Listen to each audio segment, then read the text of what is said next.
हल्दी घाटी।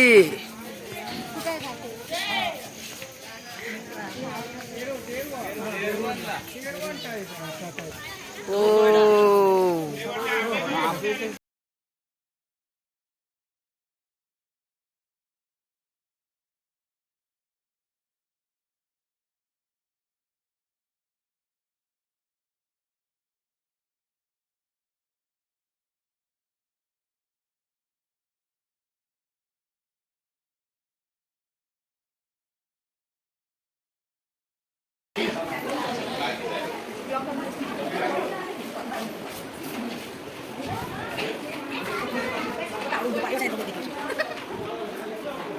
पगडी पण किती मोठी आहे मग।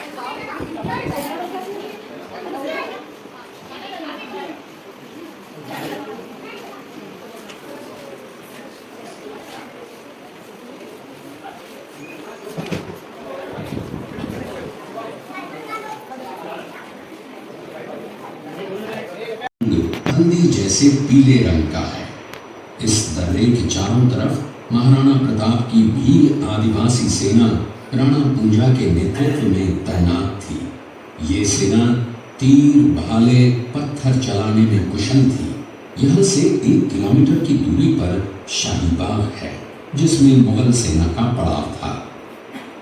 मुगल सेना 18 जून 1576 ईस्वी को प्रातः सूर्योदय के साथ मेवाड़ की राजधानी गोगुंदा की तरफ आगे बढ़ने लगी। तो उन पर महाराणा प्रताप की सेनाओं ने आक्रमण किया और उनसे गुरिल्ला पद्धति से युद्ध किया। ये आक्रमण इतना तेज था कि जिससे मुगल सेना में भगदड़ मच गई। महाराणा प्रताप की सेनाओं ने मुगल सेना को यहाँ से 3 किलोमीटर दूर पीछे समतल क्षेत्र में, जहाँ अभी खमनोर गांव है, वहां तक खदेड़ दिया। इसी खमनोर गांव के पास बनास नदी के पास समतल मैदान में 7 घंटे का भयानक युद्ध हुआ। इस युद्ध में दोनों पक्षों से कुल 18,000 सैनिक मारे गए।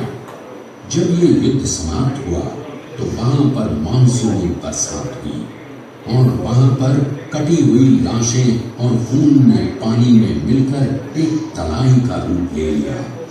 इतिहासकारों ने इस तलाई को रक्त तलाई का नाम दिया। इस युद्ध में ग्वालियर का एक पूरा राज परिवार, जिसमें राजा राम शाह तंवर और उनके दोनों पुत्र थे, शहीद हो गया।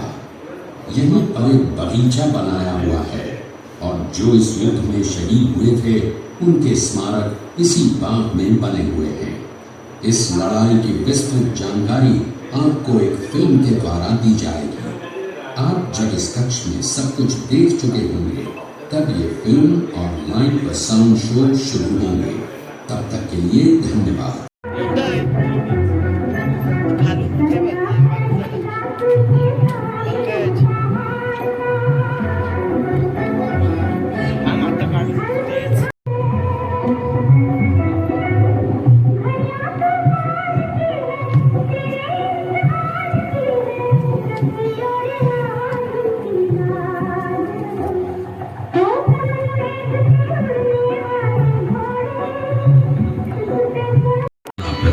जन्म पाली जिले के अखेराज सोनगरा की पुत्री एवं महाराणा उदय सिंह की महारानी जयवंत कंवर की कोख से विक्रम संवत 1597 में अर्थात 9 मई 1540 को बाल्यकाल चित्तौड़गढ़ में गुजरा। सन 1567 में अकबर ने जब चित्तौड़गढ़ पर आक्रमण किया तो मेवाड़ के प्रमुख सरदारों और सेना नायकों के आग्रह पर महाराणा उदय सिंह ने चित्तौड़गढ़ छोड़ दिया। अपने देश, कुल, गौरव और मातृभूमि की मर्यादा के लिए प्राण न्योछावर करने वाले योद्धाओं और ललनाओं से प्रताप ने न केवल सीख ली बल्कि ये घटना उनके जीवन का आधार बन गई। फरवरी 1572 को महाराणा उदय सिंह का देहांत हुआ। प्रताप की ज्येष्ठता और योग्यता को ध्यान में रखते हुए सरदारों ने उनको राजगद्दी पर आसीन किया। होली के दिन उनका गोगुंदा में राज तिलक हुआ। उस समय तक लगभग सभी राजाओं ने अकबर की अधीनता स्वीकार कर ली थी। एकमात्र महाराणा प्रताप ने अपना मस्तक अकबर के आगे नहीं झुकाया। प्रताप मुगलों से लोहा लेने की तैयारी में जी जान से जुट गए। 18 जून 1576 की सुबह हल्दी घाटी और खमनोर के मध्य एक मैदान में ऐतिहासिक युद्ध हुआ। महाराणा प्रताप की सेना गोगुंदा से हल्दी घाटी पहुंची, जबकि सेनापति मानसिंह के नेतृत्व में मुगल सेना ने हल्दी घाटी के ठीक नीचे मैदान में अपना मोर्चा जमाया। मुगल सेना के हरावल दस्ते द्वारा घाटी में घुसपैठ करने के प्रयास की प्रतिक्रिया स्वरूप महाराणा प्रताप की सेना मुगलों पर टूट पड़ी। प्रताप के हरावल सैन्य दलों का नेतृत्व पठान हाकिम खां सूर कर रहे थे। भीलू राणा, जो राणा पूंजा के नाम से भी जाने जाते हैं, उनके नेतृत्व में भील आदिवासियों ने गोरिल्ला पद्धति से युद्ध करते हुए मुगलों के छक्के उड़ा दिए। देखते ही देखते शाही सेना में खलबली मच गई। रक्त तलाई घोड़ों की टापों, हाथियों की चंगारों और तलवारों की झंकारों से गूंज उठी। चारों तरफ हाहाकार मच गया। युद्ध का घटनाक्रम अचानक उस समय बदल गया जब प्रताप ने अपने घोड़े चेतक को एड़ लगाकर मानसिंह के हाथी पर चढ़ा दिया और उस पर भाले से भरपूर वार किया। मानसिंह हौदे में दुबक गया। हाथी से उतरते समय चेतक की एक टांग कट गई। इस स्थिति को भांपकर महाराणा प्रताप के हमशक्ल सेनापति झालामान ने महाराणा प्रताप से आज्ञा लेकर उनका राजमुकुट धारण किया। मुगल सेना झालामान को महाराणा प्रताप समझकर उन पर टूट पड़ी और झालामान शहीद हो गए। उधर चेतक ने अपने स्वामी को 5 किलोमीटर तक 3 टांगों पर ही लेकर एक बरसाती नाले को पार किया। उसके पश्चात उसके प्राण पखेरु उड़ गए। इस युद्ध से महाराणा प्रताप के मन पर गहरा प्रभाव पड़ा। परिणाम स्वरूप उन्होंने मुगलों पर विजय प्राप्त करने तक राजसी ठाट बाट छोड़ने और पत्तों पर भोजन करने का प्रण लिया, जिसे उन्होंने जीवन भर निभाया। महाराणा प्रताप ने अपना सैन्य बल बढ़ाकर सर्वप्रथम अरावली पर्वत की घाटियों में बसे दिवेर पर चढ़ाई कर विजय प्राप्त की। इसके बाद कुंभलगढ़ पर भी विजय प्राप्त की। सिर्फ चित्तौड़गढ़ को छोड़कर सारे मेवाड़ को अपने अधीन कर लिया। कालांतर में महाराणा ने चावंड में अपनी राजधानी स्थापित की।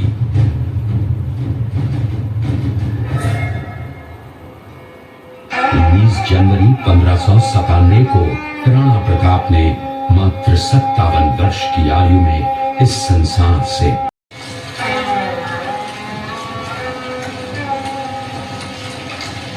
हल्दी घाटी का युद्ध एक सांप्रदायिक युद्ध न होकर आत्मसम्मान, मातृभूमि की स्वतंत्रता व स्वाधीनता का संघर्ष था।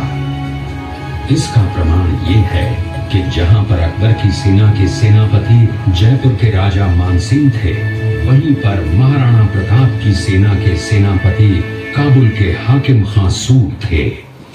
महाराणा प्रताप स्वतंत्रता की वेदी पर एक ऐसा अंगारा था जो आत्मसम्मान व देश गौरव के लिए दिन रात जलता रहा, धधकता रहा और अंत में बुझकर भी उसने देश में ऐसा लौह भर दिया जिसकी प्रखर किरणों ने भारत माता को गुलामी की जंजीरों से मुक्त कराने के लिए सदा प्रेरित किया।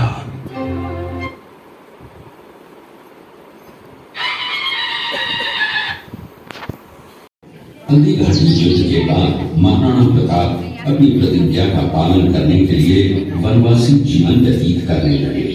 उनके पास पर्याप्त संपत्ति नहीं थी तो उनके वित्त मंत्री भामाशाह ने अपनी सारी सुख सुविधा को छोड़कर अपने राजा को स्वयं का धन 25 लाख रुपए व राजकोष में 20,000 अशर्फियां देश के लिए अर्पित कर, जिससे महाराणा प्रताप ने 12 वर्षों तक अपनी सेना को संगठित किया, सैन्य शक्ति को बढ़ाया और मेवाड़ मातृभूमि को आजाद करवाया। कृपया अब आप सब आगे की तरफ देखिए। ये कुंभलगढ़ किला है। इस किले का प्राचीन नाम मच्छिंद्रगढ़ है। इस किले का निर्माण महाराणा कुंभा ने करवाया था। इस किले के अंदर 9 मई 1540 ईस्वी में महाराणा प्रताप का जन्म हुआ था। इस किले की ऊंचाई समुद्र तल से 3,568 फीट की है। इस किले की दीवार 36 किलोमीटर तक फैली हुई है। इस दीवार का नाम ग्रेट वॉल ऑफ चाइना के बाद द्वितीय पायदान पर दर्ज है। इस किले के अंदर 360 प्राचीन मंदिर हैं। उन मंदिरों में से जग प्रसिद्ध महादेव का मंदिर सबसे प्राचीन है। कुंभलगढ़ किला यहाँ से 65 किलोमीटर की दूरी पर है। कृपया अब आप सब पीछे की तरफ देखिए। ये दृश्य मेवाड़ की प्राचीन राजधानी चित्तौड़गढ़ का है। इसी बचपन बीता था। इस किले की तलहटियों में महाराणा प्रताप ने अपने गुरु से शिक्षा प्राप्त की थी। ये किला 12 वर्ग किलोमीटर में फैला हुआ है।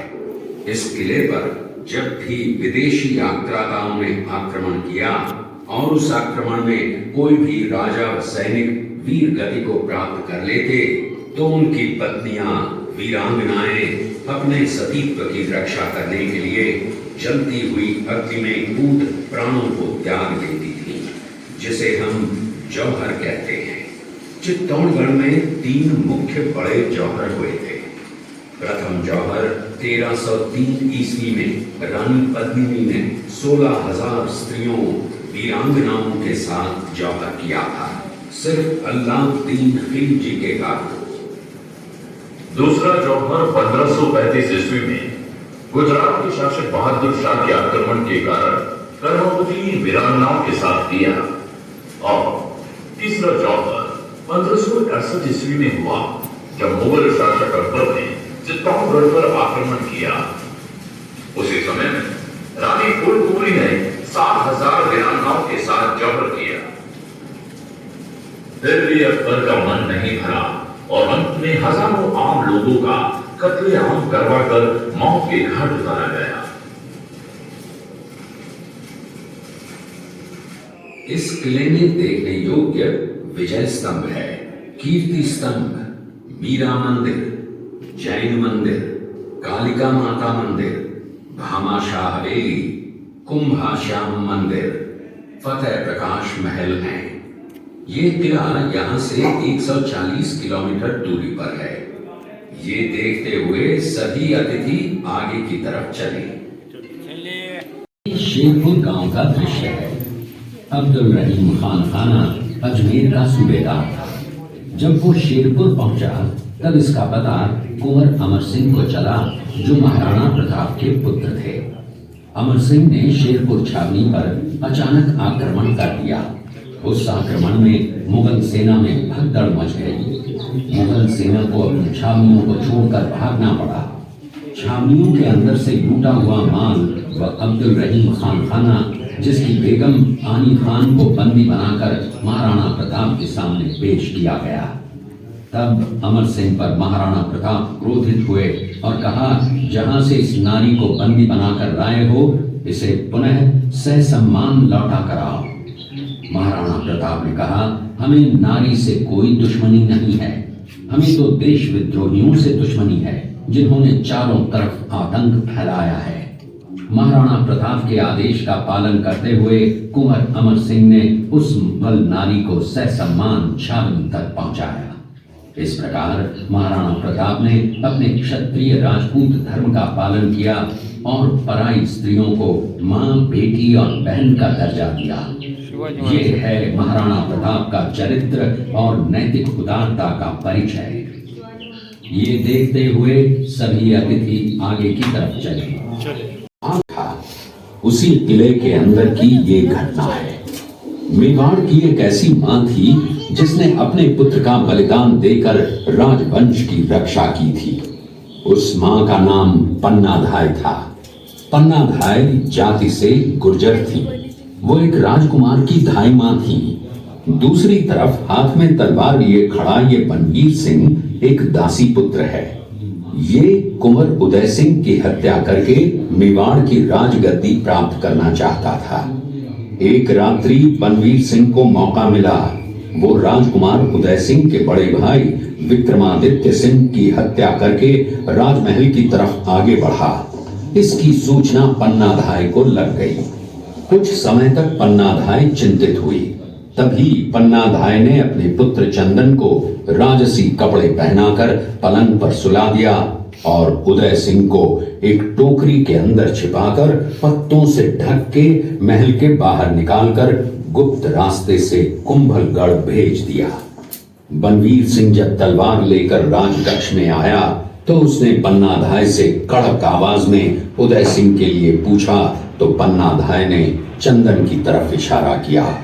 बनवीर ने चंदन को उदय सिंह समझकर चंदन की हत्या कर दी और ये समझने लगा कि मैंने राजकुंवर उदय सिंह को मार दिया। वही राजकुंवर बड़े होकर राजा बने और अपने नाम का उदयपुर नगर बसाया जो यहाँ से 40 किलोमीटर दूर है।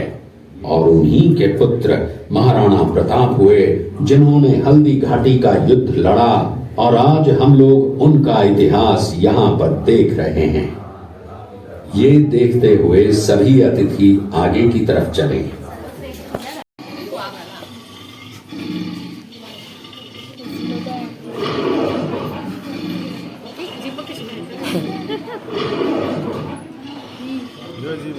इकडं पाय हलवते.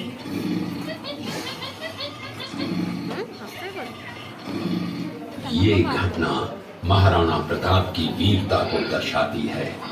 एक समय नरभक्षी बाघ का आतंक छाया हुआ था। महाराणा प्रताप ने उस बाघ का शिकार कर उस बाघ को मार डाला। ये घटना महाराणा प्रताप की वीरता की प्रतीक है।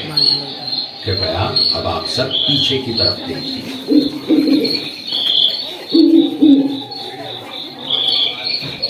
इस दृश्य में देखिए महाराणा प्रताप अपनी प्रतिज्ञा का पालन करते हुए। महाराणा प्रताप ने प्रतिज्ञा की थी कि जब तक अपनी मातृभूमि को शत्रुओं से मुक्त नहीं करा लेता तब तक न तो मैं महलों में रहूंगा, न किसी धातु के पात्र में भोजन करूंगा, न किसी गद्दी के बिछौने पर सोऊंगा। पत्ते ही भोजन के पात्र होंगे, जमीन ही बिछौना होगा। इस प्रतिज्ञा का पालन उन्होंने 21 वर्षों तक जंगलों में रहकर किया।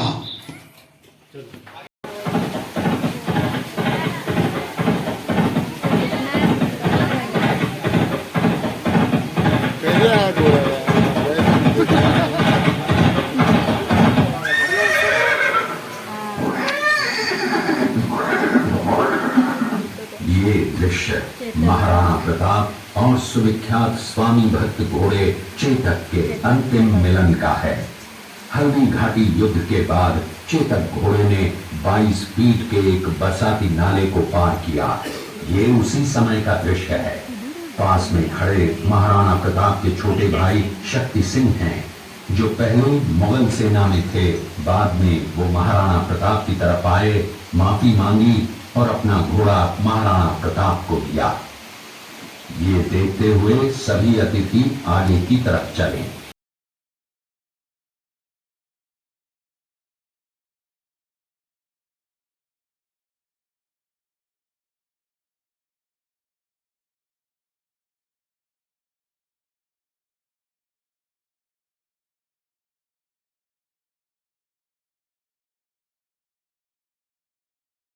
बनाने का प्लांट है। हल्दी घाटी में जो गुलाब की खेती होती है वो पूरे वर्ष में 1 महीना ही फूल आता है। हिंदी महीने से चैत्र, इंग्लिश से मार्च अप्रैल। इस टैंक के अंदर 10,000 फूल 25 लीटर पानी डालकर नीचे आग जलाते हैं। इसकी भाप स्टीम जो बूंद बूंद करके पीछे गोबर के बर्तन में इकट्ठा होता है। गुलाब जल आप लोग आंखों में, पूजा में, मिठाई में, मेकअप में उसमें ले सकते हैं।